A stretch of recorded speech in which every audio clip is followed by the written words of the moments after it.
Uncluttered and Unfiltered is supported by Jack's Pickleball Store. The end of the year is fast approaching, which means it's time to start looking for that perfect gift for the pickleball lover in your life. Located in San Marco here in Jacksonville, Jack's Pickleball Store has everything you need to play pickleball, except a court and an opponent. Pickleball paddles, clothing, books, even earrings so your loved one can strut their stuff on and off the court. Can't decide? A gift card is the perfect choice. Learn more at jackspickleballstore.com. Welcome to Uncluttered and Unfiltered, the podcast urging you to let it go and don't look back. With nationally acclaimed professional organizer Christine Stone and self-proclaimed hot damn mess radio and TV personality Eden Kendall. Welcome, everybody, to Uncluttered and Unfiltered. I'm Eden here with Christine, and we are getting in your wheelhouse for this particular episode. We asked everybody on our Facebook Ladies Only group to share anything that as empty nesters, like, all right, so now you're an empty nester, you're at this new phase. What is still sitting in your craw? Like, what is still feeling unorganized? What is still feeling like chaos in your life? What is another way you might have phrased that? Like, just so people are understanding what it is we're kind of getting at. Well, I think they kind of got the gist by just what I was reading. You know, you're at that different phase of your life, but what is still not working for you when it comes to organization, I think. Okay. I love it. I love it. And we're going to get to that. We're also going to talk about the most recent episode of The Golden Bachelor, and we will do that towards the end. Yes. There's a lot to look into from this last episode. From your psychological evaluation, which I'm still doing. That's your new thing. My new thing. You've decided that rather than torture yourself and decide this is meant to entertain, you've decided to look at it as a psychological experiment, as an evaluating kind of reference point.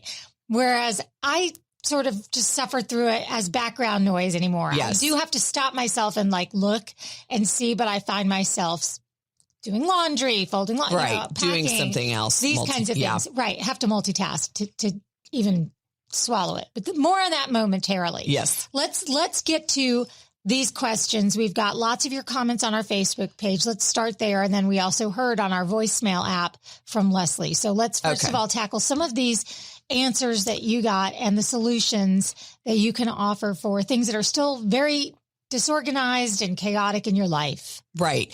And I read every one of these. So keep all the questions coming on any topic, but organization as well, because I love to read them and either answer them right then and there or wait for a podcast, because believe it or not, ladies, a lot of you have the same thing going on. And so that's why I like to tackle all these when I see them. So the first one is the kids are gone, but I still can't find time to complete chores around the house. I see this in my job all the time. I hear this all the time. And I think part of it psychologically is, you know, I was mom, I raised my kids. Now I want to have fun. Now I'm going to do for myself, and being organized at home is going to take a back seat, or clearing the clutter. And I think I get it. By the way, I totally get it. But at some point it backfires, and then things get overwhelming, and then you get frustrated and stressed. And then all of a sudden, wow, the holidays are coming up and I don't want anyone in my house. So the best thing to do, and you'll hear me say this over and over and over, is purging on a regular basis. Do not wait and try to tackle your house all in one day, because it'll backfire. You'll start to get hungry and you'll go to the kitchen, and then you'll say, I'm going to take a break. And then you'll start a Netflix show, and then you'll get really into it. So tackling small spaces and taking one area at a time, and something as easy as a junk drawer, a silverware drawer, starting super, super small and purging, measuring, deciding what you need in order to organize that space, and make sure everything has a home. If everything has a home, then everything will go back into it and it'll stay organized, and you won't constantly have to be on top of it. So you're not alone out there when you say, I thought I being an empty nester, I'd have all this time on my hands, but really? I think too, a lot of people, if I'm understanding correctly, will think of it as this giant job, the get organized job that you're going to do when the kids move out or when you're semi-retiring. And that's a huge thing to undertake, when another way to look at it is I'm going to have this small weekly or even daily thing where I'm going to tackle these tiny spaces, and then eventually it builds up. But instead, what we think is like, all right, I did say I want to be organized, so I'm going to tackle the entire garage after I get in all of those things on my wish list that I wanted to do for fun. Right. So that I see what you're saying with that. Yes. And believe me, I get it, especially post-COVID. I see this a lot because people were locked up in their houses. And so now they want to go have fun and enjoy their life. But you just have to know in the back of your mind, keeping your house peaceful, soothing, calming also helps just with daily stress. You're going to work or, taking care of yourself, or say you're taking care of a family member, a mother or somebody, that you have a place to come back to at the end of the day that is calming and peaceful and clutter free. Mm-hmm. So that's that one. Then I got someone who, I love you ladies, who said the whole house. That's all was in the comment, the whole house. And this goes back to what I just said. You're not alone in that. Mm-hmm. A lot of people, I'll say, well, where do you want to start? Well, we could start here, but I need the whole entire house because it's just gotten way out of hand. So tackling, like if you work from home, hey, start with the home office, tackle that. If you want to, say, redo your bedroom and you've decided it's time, I want a little refresher for myself, then tackle the bedroom. Taking one space and really purging, organizing, and then moving on to the next space once you've really started to enjoy it. Once your nest is empty, do you find that your clients, when their nests are empty, I should say, that they tend to live in just one or two rooms of their house mostly anyway? Like, for example, we are either in the TV room or we're in our bedroom or the kitchen, of course. Right. But there are parts of our house that go completely unused. So once those are done, you can almost just kind of sign those off as like, give them a once over before company comes. But other than that, so if you could get these things done a little bit at a time, then you can cross some of them. Some of them don't need to be recurring. Right. And that is a great question, because I do see that a lot where they have a house that's 3 or 4 bedrooms, but only their master bedroom, the kitchen, and the living room are the only things that are ever being used. So that is a good idea to tackle the areas that are not being used, get those really purged and organized and cleaned out, and then start moving on to other spaces, because you won't have to go back and revisit those areas. And you'll have that sense of like, okay, I've just actually like made my list a little bit shorter. Right. Not just now, but weekly. And I can also say, if you're storing all your kids' things in those rooms, it's fine for a temporary bit of time. Okay. Whether they're in college, they don't have their own house yet.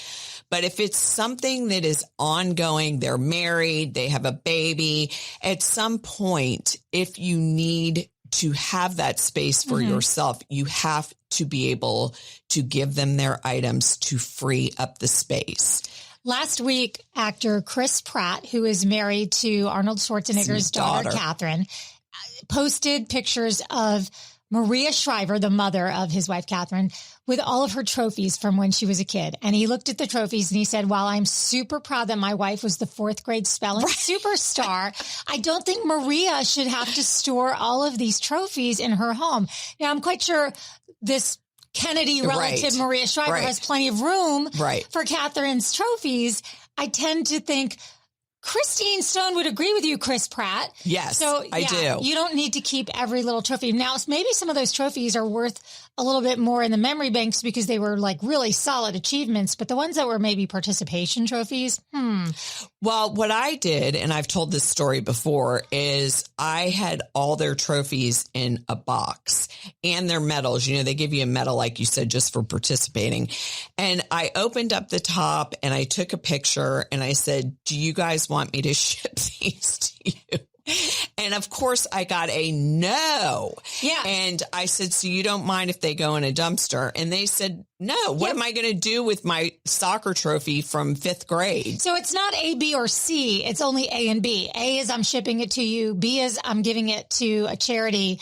And by the way, charities can actually do stuff with these, or there's actually something. I got rid of a ton of awards and medals with. I wish I could say the same, but anyway. Some agency that I found online that turns them into like champions for kids with cancer. You know, you're the toughest cookie there is type awards. That's awesome. So there are ways, that everybody? That's a good option. There's ways to do it, but there's no C. C is mommy will keep them here for you for another 10 years. You know, here's the thing. What I see in my business, a lot of people downsize later in life when they're about to retire because they want to travel, or they get an RV and they want to travel around, and they either move into a condo or just a smaller house.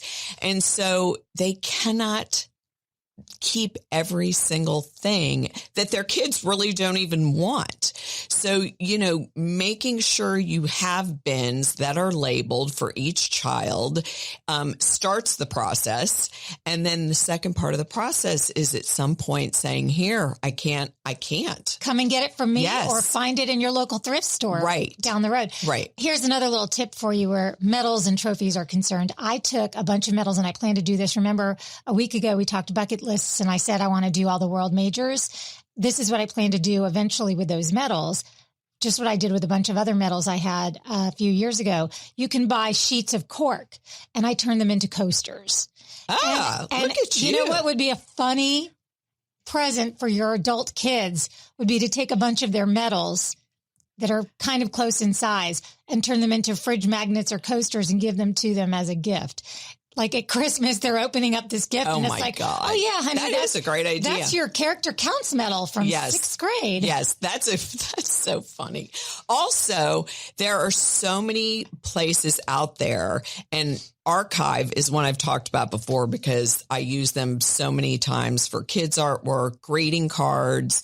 You know, you put them all in a box, they take them, they photograph them and give them to you, send it back as a book. It's fast. It's easy. It's so super simple to do.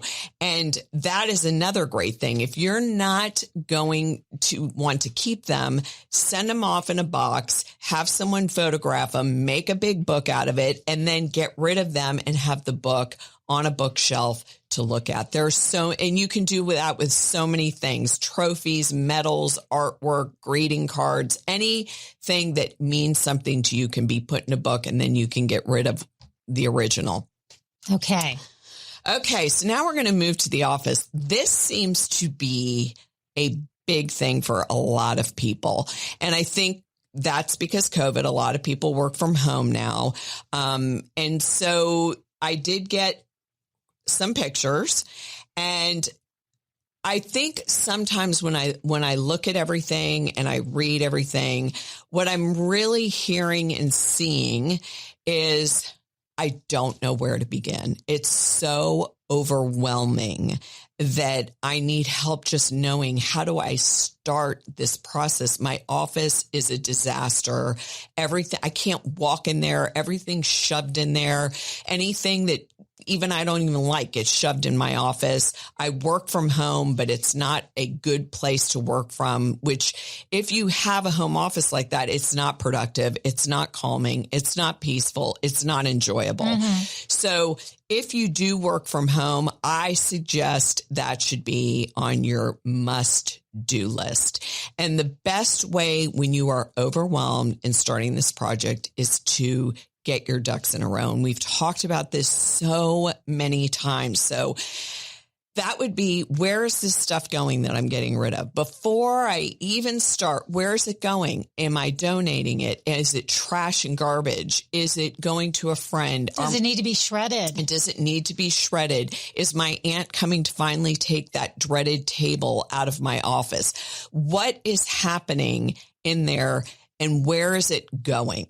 Second, I would look at the space. Can it be a multifunctional space? Can you add a sofa bed in there? Sofa beds are not what they used to be, where you have the bar in the back and no one wants to sleep on the sofa bed. They've come a very long way.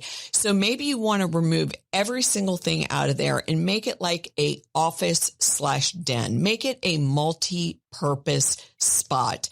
Do you need bookshelves? Do you need to you need to include the closet in this if there is a closet in that room. You can't leave the closet a disaster because the closet is part of the room, because you can use that for storage of office supplies, so many things. And in my own office, I added a plug in there.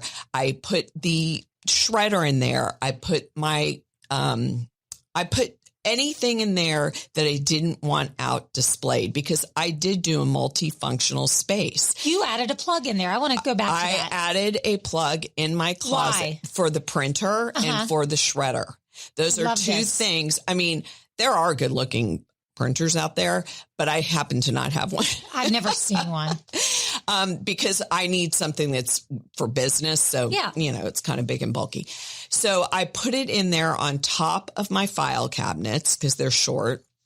And I put my shredder in there. So by adding the plug, when I shut the door, you do not see these items, but yet it's still a functional space. And by having file cabinets, which a lot of people don't need anymore because everything's digital, but because I run a business as well as I don't really have much for personal, but for business, I still do have file cabinets. And also, what do you need in order to create the space to work? So I have file boxes that you can put up on a shelf, take them down when you need them, and put them back up. So really looking at the space and how you want to create it. And I added a TV in there, which could be used as a second monitor. So there's a sofa, a TV. So we made it like a small den/office, and it works amazing for us. So it's really looking at the space from scratch, starting from scratch. And the way you do that is planning on what you're going to do with the items you no longer need, use, or want.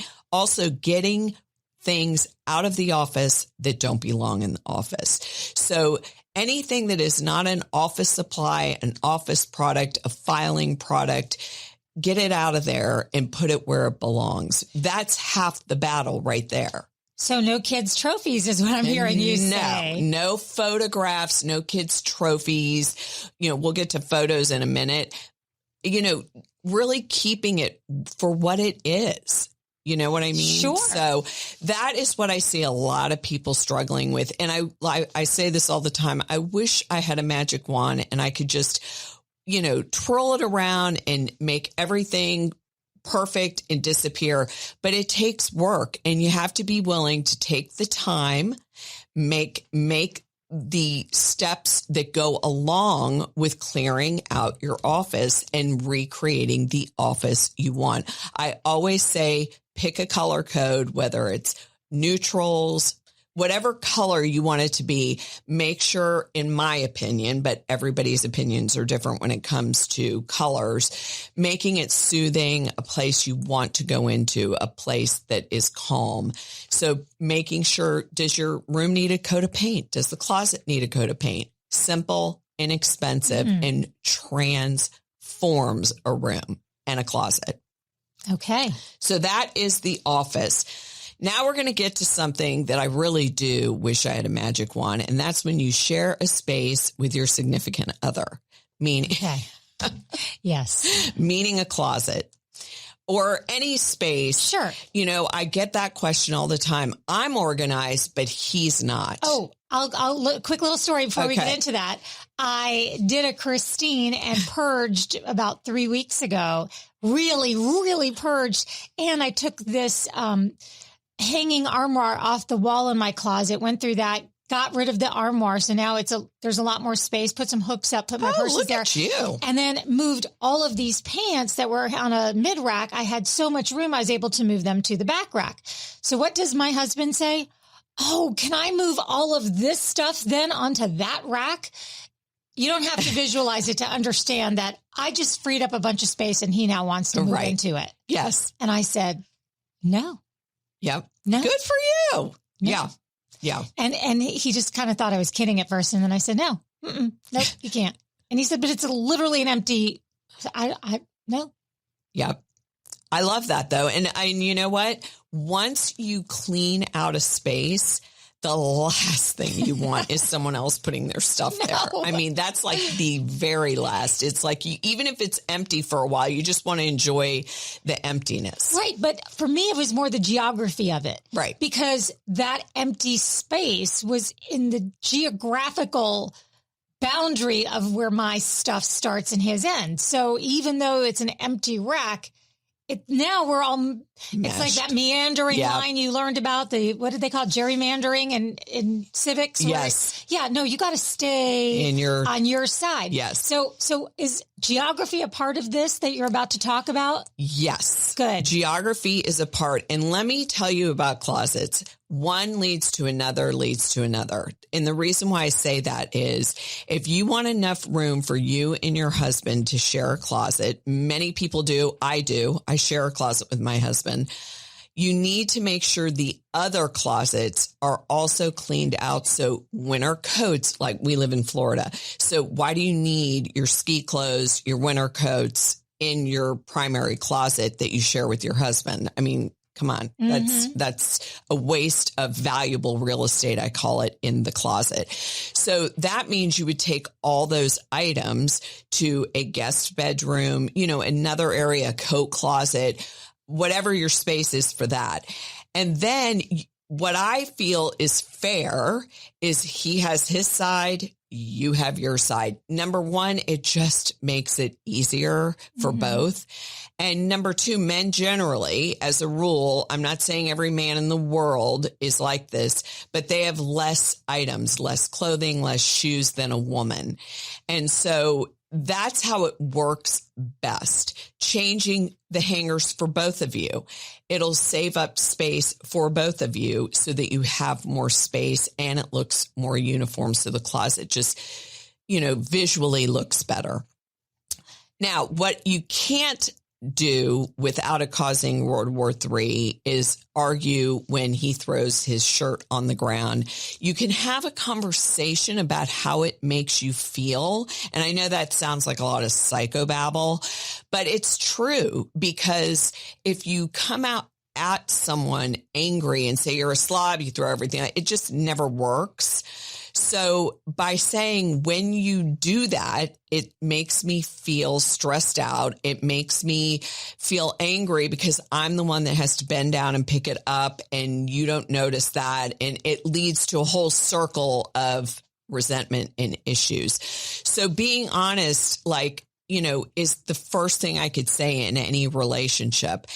If not, what I did was I got a rolling from Amazon. So it was very inexpensive, a rolling narrow basket on wheels. So I could just wheel it into the laundry room and literally almost put it right at his feet.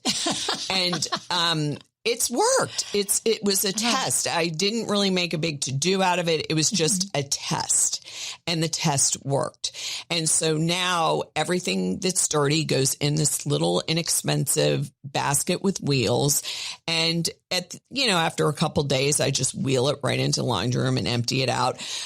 I'm saying everyone's circumstances are different. Some people are retired, so it's a different situation. Both people still work, so it's really having open communication when you have to share a space with anybody. It could be a roommate. It could be, anybody that you share space with. Open communication is key. And also using all the shelves, the vertical space, being able to stack items gives you more and more space, but make sure you label if you can't see what's in the container or the basket, whatever, but using all the vertical space for himself as well as for you.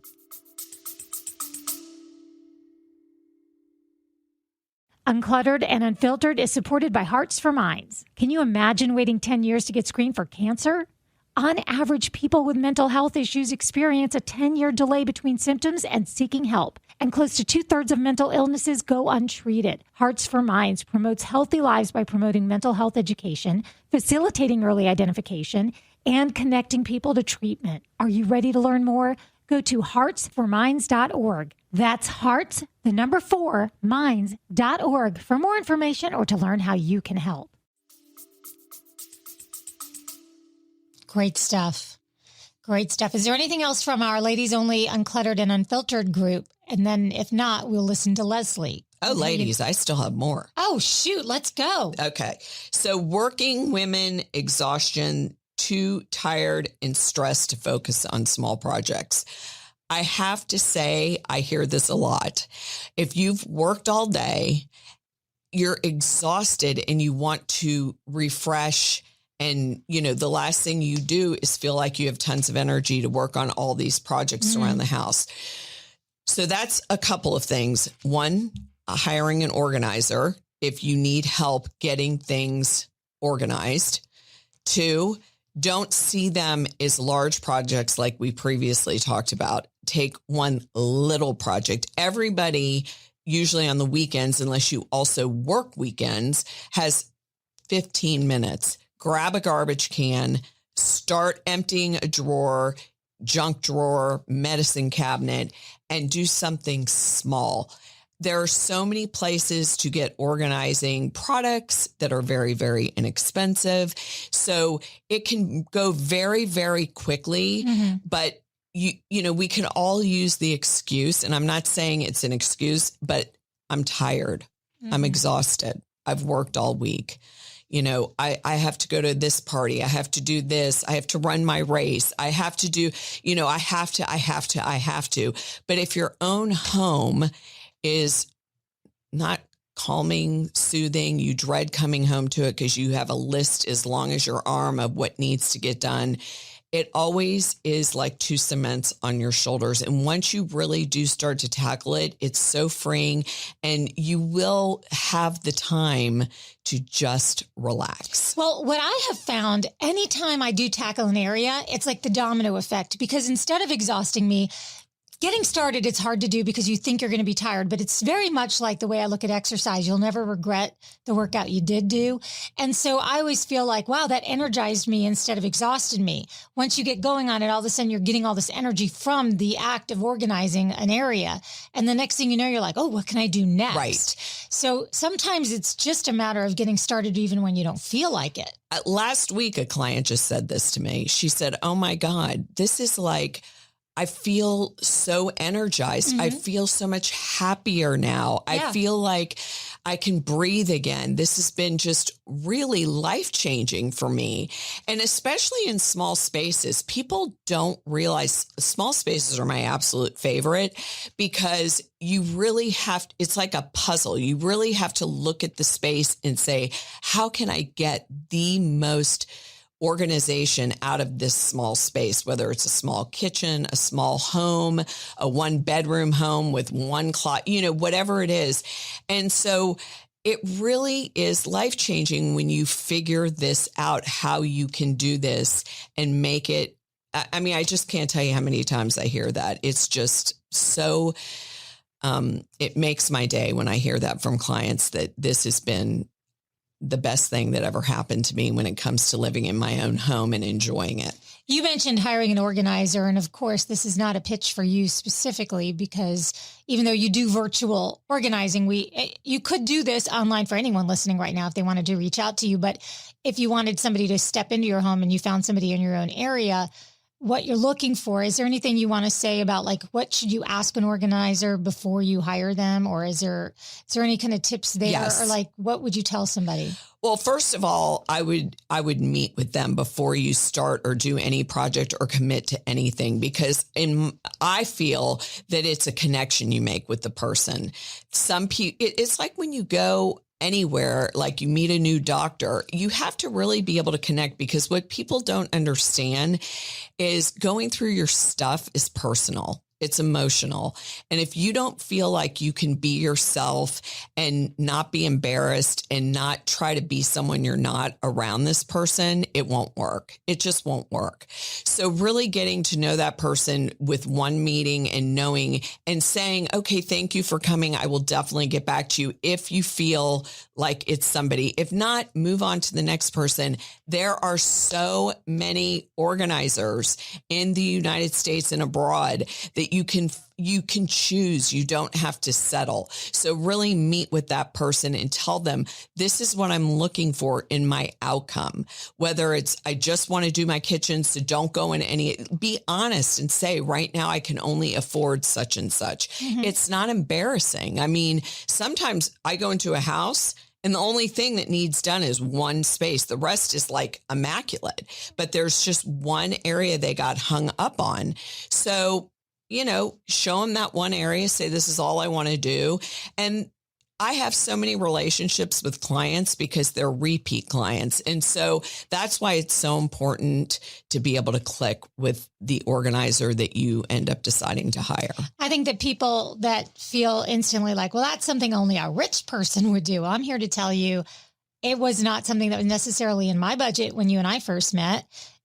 You can't even imagine. It's like, you would buy a new couch if your old couch was starting to fray at the edge. Right. Right. So this is a much smaller investment than that, to come in and have your whole living room, right, whole den, right, suddenly look polished and put together. So stop thinking of it in terms of this major expense or it's a luxury. It could be a necessity. It could be a life-changing, just like one-time thing you do, or it could be something ongoing. You don't know. And that's the misconception. They think she's going to come in and want to organize my whole house, and I can't afford for her to organize. That's why you have to find somebody you click with, because really they should be saying, what do you need? I just need my kitchen done, or I just need my home office done because I work from home.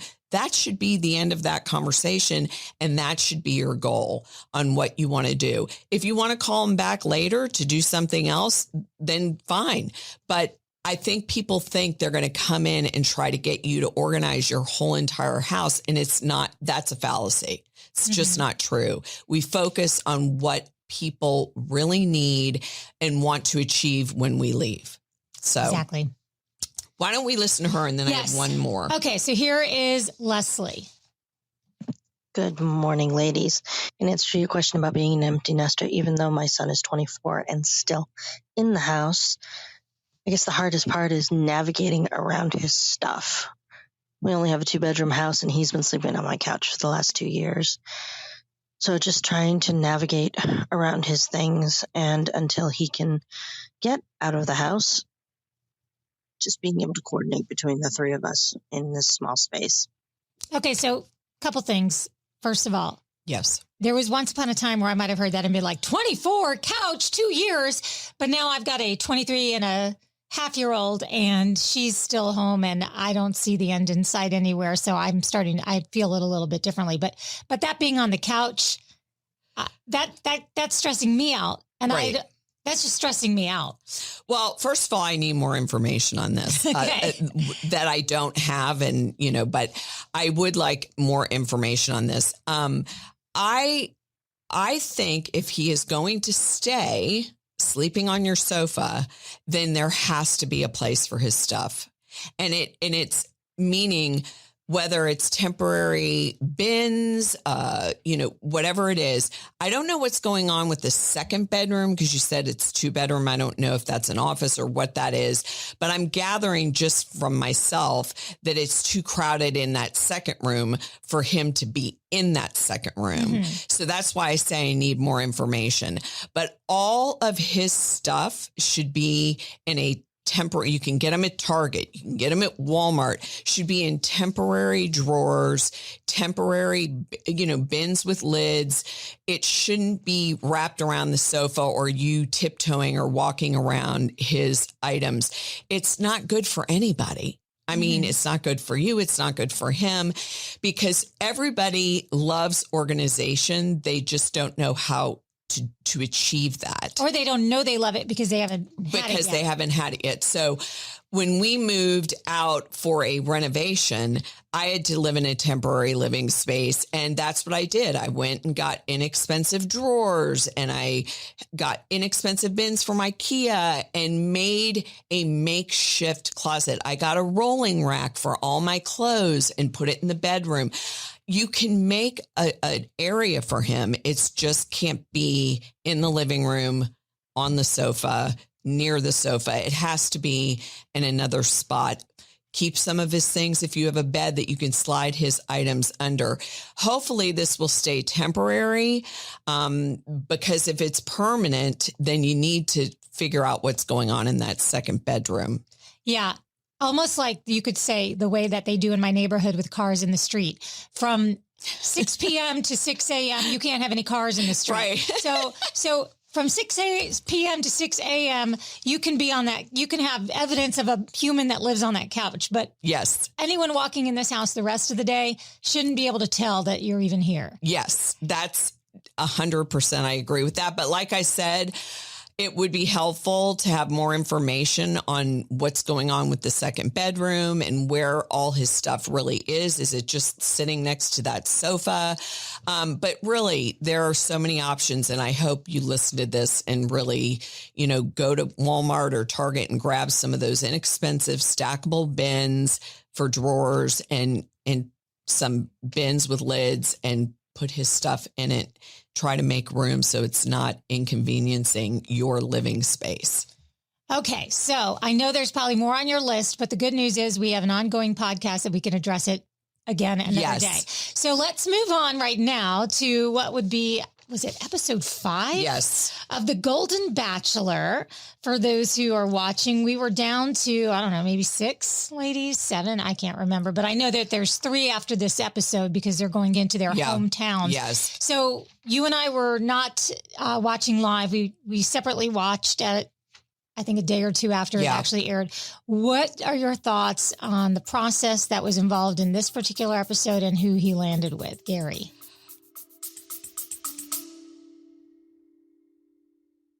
Hi, ladies, it's Dana Clarefield. You may remember me from when I was a guest on one of the very first Uncluttered and Unfiltered episodes, or you might know me as Dana Stays Fit on Instagram. We're not in the 80s, and we're not in our 20s. We now update our cars, phones, houses, and some even spouses. Train with me via Zoom to update the way you fitness. There's too much life ahead to live it weak and frail, so let's build a confident, strong, and resilient 21st century you. Email me, dana@danastaysfit.com. I'll send you a video of 3 actionable things to start daily no matter what your fitness level. I can't wait for you to experience how good it is to feel great. Once again, that email's dana@danastaysfit.com. Remember to follow me on Instagram, Dana Stays Fit.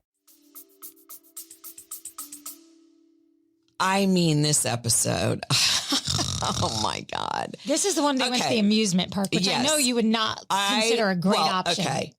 There are a few things that I'm just not understanding when you have women over the age of 60. I'm sorry, everyone. Maybe I'm an old lady at heart or something, but you're going to, on a helicopter, 4-wheeling, on a roller coaster, on one of those elevator rides that brings you up and then drops you down, on a roller coaster. I'm sorry.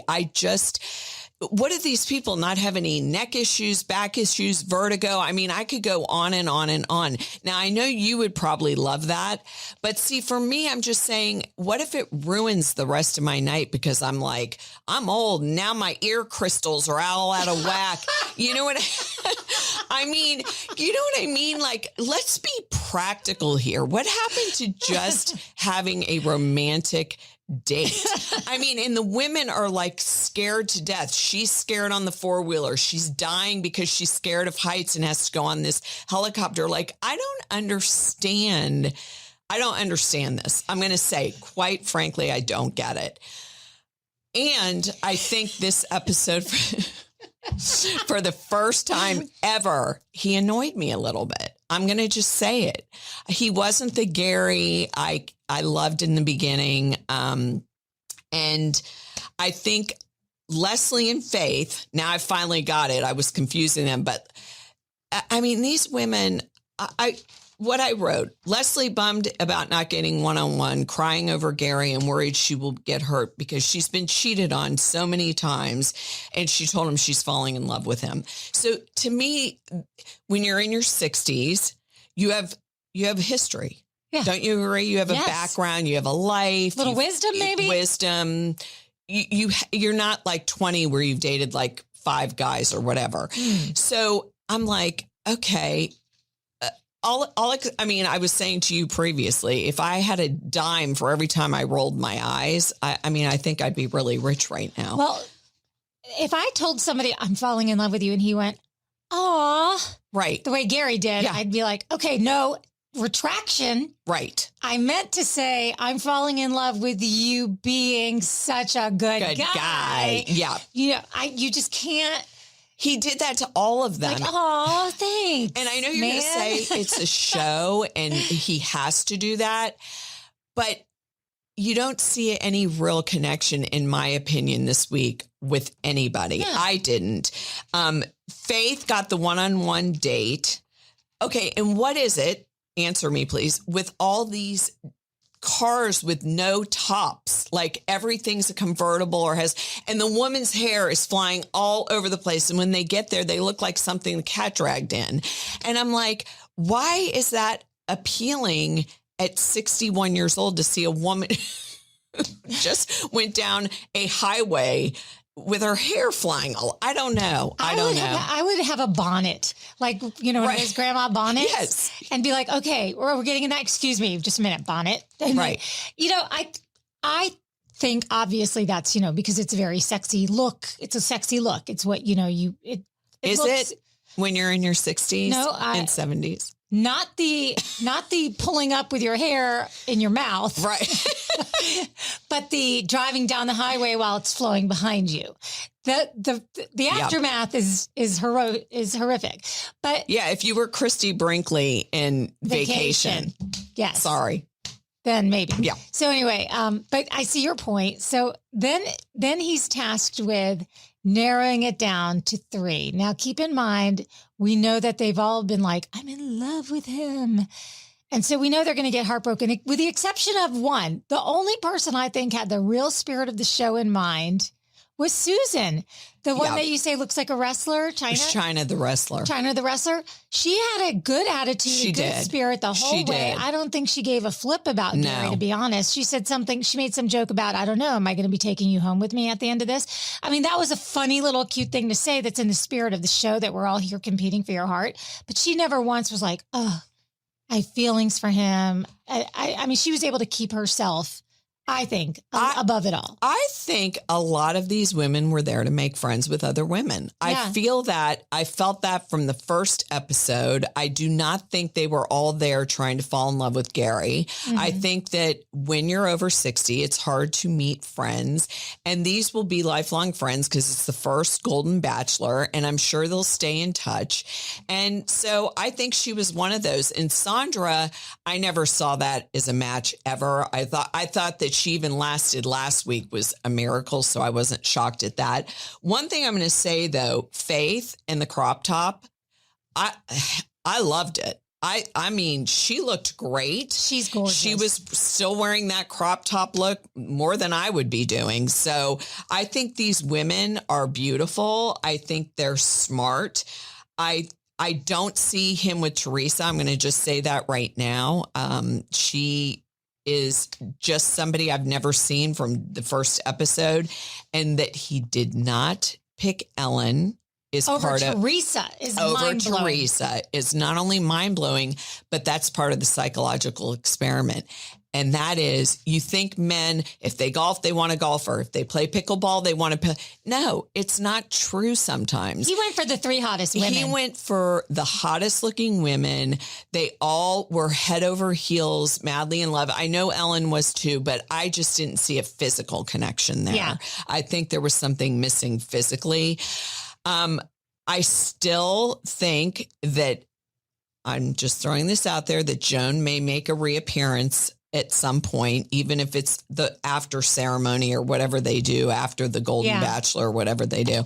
But it was interesting. I still am going to say not 100% sure if they would ever be able to do another one of these. Yeah. I'm not 100% sure yet, but it's definitely interesting. I think they probably had such a profitable advertising response, though, that they might. Because I don't know if they want to turn their back on all of that money from every medication from the Sky Rizzy and from the Depends and all of that. I don't think that. I think if they found a cash cow in that show, right, it doesn't matter what the quality is, they're going to go for more. But one thing I've been hearing from women, if they do a Golden Bachelorette, they would want young men. They wouldn't want a 71-year-old. And I think that's part is going to be very different if they end up doing something like that, because it's women they're saying have more energy. Mm-hmm. And so they want someone who's at least 10 years, if not 15 years younger. So it'll be interesting to see if they end up doing a Golden Bachelorette. That it will. We love your feedback. We couldn't love it anymore. So it's just the best thing ever about this whole podcast. So please do join our ladies only group. If you go to Facebook and in the search bar, put in Uncluttered and Unfiltered ladies only, that will give you an option to join our group. We will have to let you in, which we will do. We have every other social media site that in our advanced age we're aware of. Right. So as long as there's nothing else you're looking for other than YouTube, TikTok, Instagram, and Facebook. Yes, we know there's others, but that's where we are. You can find us there. Giving us stars, leaving reviews helps the algorithm, which helps other ladies find us. Sharing the information with your friends. That's so appreciated. And then there's no bigger compliment that we can think of. So remember our motto, and it you can bend it and shape it to fit whatever you're facing in life. You can let it go. And don't look back.